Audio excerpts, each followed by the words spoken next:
I grew up in a house where the architecture studio was in the garage in our backyard. So I spent a lot of my childhood playing with material samples instead of actual toys, and started going to learn AutoCAD when I was just 12 years old, and spent many a summer doing internships in the office.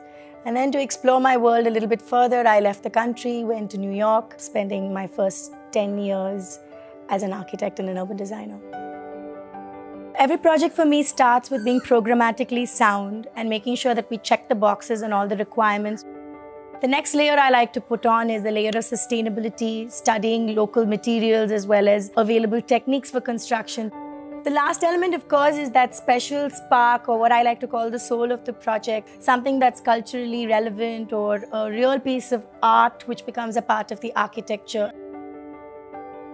It was an existing small farmhouse in the middle of like a tropical garden, and even these columns were existing as part of the original structure. So whatever I designed and built around it was designed to celebrate that existing piece that was already there. And then the courtyard came in with the pool and formed this real center of the house, and married in a lot of vernacular and local techniques into the architecture, whether it is the exposed brick or the exposed concrete and the rat trap bond, which then keeps it all very cool and tropical and sort of mixes in styles of South Indian architecture as well as vernacular styles.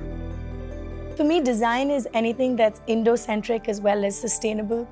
Indo-centricity comes to me very naturally because of my early exposure to Bharatanatyam and the arts. Sustainability is something that came from just being climate conscious, and so I try to bring in a little bit of that aesthetic angle of eco-chic architecture wherever I can.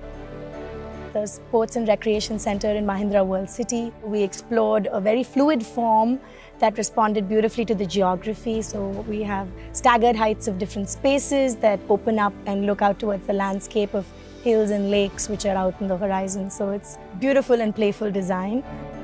Urbanism is something that I hold very near and dear to my heart, and it seems to be the way forward, whether it's sustainable urbanism or landscape urbanism, which can then really redefine how we live and react with our environments.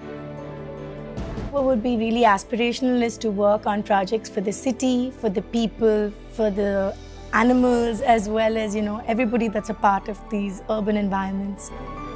Being on this list of the next generation of architects and designers by Forbes India is really, really exciting for me. It helps me stay positive, curious, and creative. So thank you again for this opportunity, and I'm really glad to be here.